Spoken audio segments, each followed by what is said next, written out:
O Guarani, de José de Alencar. Parte 4, capítulo 11b.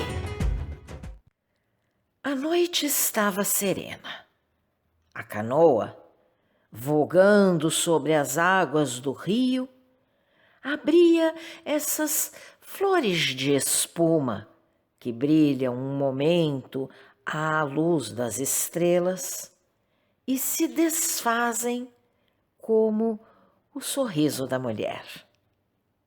A brisa tinha escasseado e a natureza, adormecida, respirava a calma tépida e perfumada das noites americanas, tão cheias de enlevo e encanto. A viagem fora silenciosa. Essas duas criaturas, abandonadas no meio do deserto, sós, em face da natureza, emudeciam, como se temessem despertar o eco profundo da solidão. Cecília repassava na memória toda a sua vida inocente e tranquila, cujo fio dourado tinha se rompido de uma maneira tão cruel. Mas era, sobretudo, o último ano dessa existência, desde o dia do aparecimento imprevisto de Peri, que se desenhava na sua imaginação. Por que interrogava ela assim os dias que tinha vivido no remanso da felicidade? Porque o seu espírito voltava ao passado e procurava ligar todos esses fatos a que, na descuidosa ingenuidade dos primeiros anos, dera tão pouco apreço? Ela mesma não saberia explicar as emoções que sentia. Sua alma, inocente e ignorante, tinha-se iluminado com uma súbita revelação. Novos horizontes se abriam aos sonhos castos do seu pensamento. Volvendo ao passado, admirava-se de sua existência, como os olhos se deslumbram com a claridade depois de um sono profundo. Não se reconhecia na imagem do que fora outrora, na menina isenta e travessa. Toda a sua vida estava mudada. A desgraça tinha operado essa revolução repentina e um outro sentimento, ainda confuso, ia talvez completar a transformação misteriosa da mulher. Em torno dela, tudo se ressentia dessa mudança. As cores tinham tons harmoniosos, o ar, perfumes inebriantes, a luz, reflexos aveludados que seus sentidos não conheciam.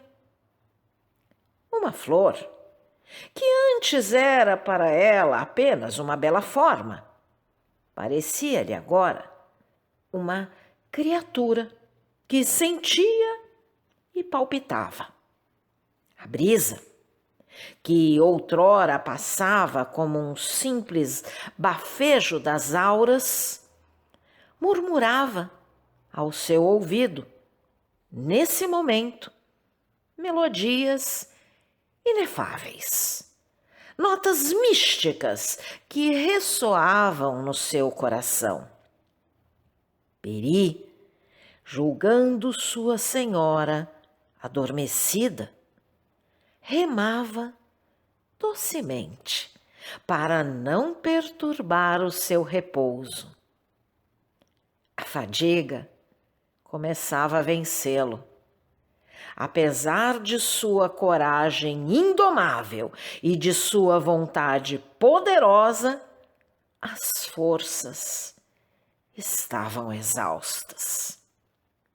Apenas vencedor da luta terrível que travara com o veneno, tinha começado a empresa quase impossível da salvação de sua senhora.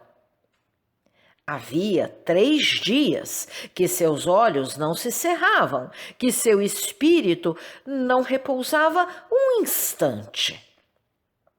Tudo quanto a natureza permitia à inteligência e ao poder do homem, ele tinha feito.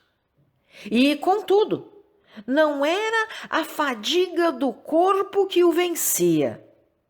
Eram, sim, as emoções violentas porque passara durante esse tempo. O que ele tinha sentido quando plainava sobre o abismo e que a vida de sua senhora dependia de um passo falso, de uma oscilação da haste frágil que lhe servia de ponte pêncil, ninguém compreenderia. O que sofreu quando Cecília, no seu desespero pela morte de seu pai, o acusava por tê-la salvado e lhe dava a ordem de levá-la ao lugar onde repousavam as cinzas do velho fidalgo, é impossível de descrever. Foram horas de martírio, de sofrimento horrível, em que sua alma sucumbiria se não achasse, na sua vontade inflexível e na sua dedicação sublime, um conforto para a dor e um estímulo para triunfar de todos os obstáculos. Eram essas emoções que o venciam, e ainda depois de vencidas, ele conheceu que seus músculos de aço, escravos submissos que obedeciam ao seu menor desejo, se distendiam como a corda do arco depois do combate. Lembrou-se que sua senhora precisava dele e que devia aproveitar esses momentos em que ela repousava para pedir ao sono novo vigor e novas forças.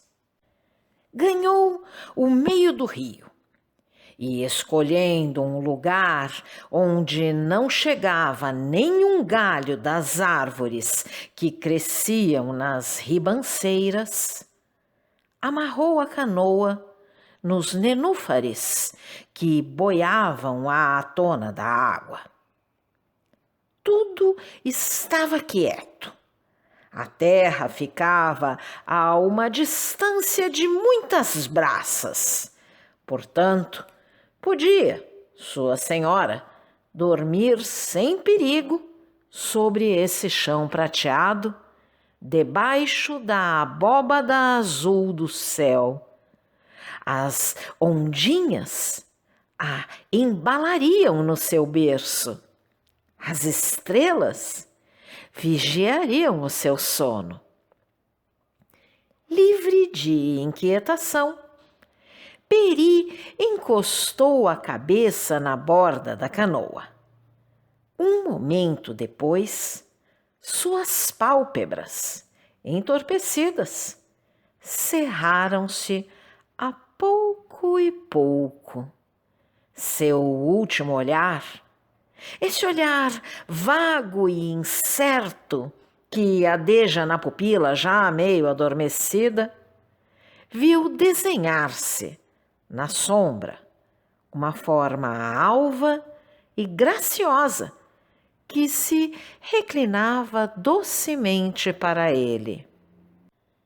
Não era um sonho essa linda visão. Cecília, sentindo a canoa imóvel, despertou das suas recordações. Sentou-se e, debruçando-se um pouco, viu que seu amigo dormia e acusou-se por não ter há mais tempo exigido dele esse instante de repouso.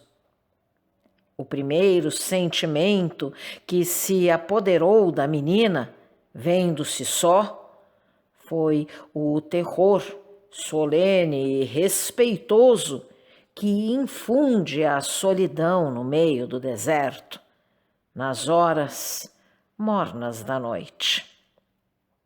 O silêncio parece falar. As sombras se povoam de seres invisíveis. Os objetos, na sua imobilidade, como que oscilam pelo espaço. É, ao mesmo tempo, o nada com o seu vácuo profundo, imenso, infinito. E o caos com a sua confusão, as suas trevas, as suas formas incriadas. A alma sente que falta-lhe a vida ou a luz em torno.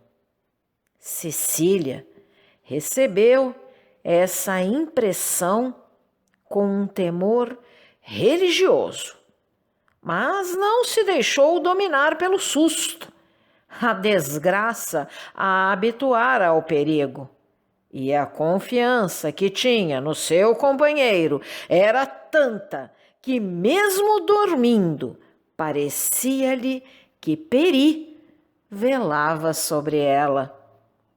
Contemplando essa cabeça adormecida, a menina admirou-se da beleza inculta dos traços, da correção das linhas do perfil altivo, da expressão de força e inteligência que animava aquele busto selvagem moldado pela natureza. Como é que, até então, ela não tinha percebido, naquele aspecto, senão um rosto amigo? Como seus olhos tinham passado sem ver sobre essas feições talhadas com tanta energia? É que a revelação física que acabava de iluminar o seu olhar não era senão o resultado dessa outra revelação moral que esclarecera o seu espírito. Dantes via com os olhos do corpo. Agora via com os olhos da alma. Peri, que durante um ano não fora para ela senão um amigo dedicado, aparecia-lhe de repente como um herói. No seio de sua família, estimava-o. No meio dessa solidão, admirava-o. Como os quadros dos grandes pintores, que precisam de luz, de um fundo brilhante e de uma moldura simples para mostrarem a perfeição de seu colorido e a pureza de suas linhas, o selvagem precisava do deserto para revelar-se em todo o esplendor de sua beleza primitiva. No meio de homens civilizados, um índio ignorante, nascido de uma raça bárbara, a quem a civilização repelia e marcava o lugar de cativo. Embora para Cecília e Dom Antônio fosse um amigo, era apenas um amigo escravo. Aqui, porém, todas as distinções desapareciam. O filho das matas, voltando ao seio de sua mãe, recobrava a liberdade. Era o rei do deserto, o senhor das florestas, dominando pelo direito da força e da coragem. As altas montanhas, as nuvens, as catadupas, os grandes rios, as árvores seculares serviam de trono, de dossel, de manto e cetro a esse monarca das selvas, cercado de toda a majestade e de todo o esplendor da natureza. Que efusão de reconhecimento e de admiração não havia no olhar de Cecília.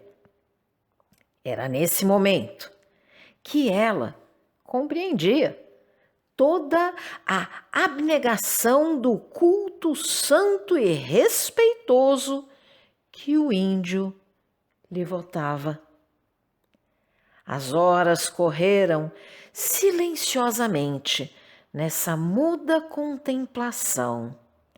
A aragem fresca que anuncia o despontar do dia bafejou o rosto da menina. E pouco depois, o primeiro albor da manhã desmaiou o negrume do horizonte. Sobre o relevo que formava o perfil escuro da floresta, nas sombras da noite, luziu, límpida e brilhante, a estrela d'alva. As águas do rio arfaram docemente, e os leques das palmeiras se agitaram rumorejando. A menina lembrou-se do seu despertar, tão plácido de outrora, de suas manhãs tão descuidosas, de sua prece alegre e risonha em que agradecia a Deus a ventura que vertia sobre ela e sua família. Uma lágrima pendeu nos cílios dourados e caiu sobre a face de Peri. Abrindo os olhos e vendo ainda a mesma doce visão que o adormecera, o índio julgou que o sonho continuava. Cecília sorriu-lhe e passou a mãozinha pelas pálpebras ainda meio cerradas de seu amigo. Dorme, disse ela. Dorme, Cecivela. A música dessas palavras despertou completamente o selvagem. Não! Balbuciou ele, envergonhado de ter cedido à fadiga. Peri sente-se forte. Mas tu deves ter necessidade de repouso. Há tão pouco tempo que adormeceste. O dia vai raiar. Peri deve velar sobre sua senhora. E por que tua senhora não velará também sobre ti? Queres tomar tudo e não me deixas nem mesmo a gratidão? O índio lançou um olhar cheio de admiração à menina. Peri não entende o que tu dizes. A rolinha Quando atravessa o campo e sente-se fatigada, descansa sobre a asa de seu companheiro que é mais forte, e ele que guarda o seu ninho enquanto ela dorme, que vai buscar o alimento, que a defende e que a protege. Tu és como a rolinha, senhora. Cecília corou da comparação ingênua de seu amigo. E tu? Perguntou ela, confusa e trêmula de emoção. Peri é teu escravo, respondeu o índio naturalmente. A menina abanou a cabeça com uma inflexão graciosa.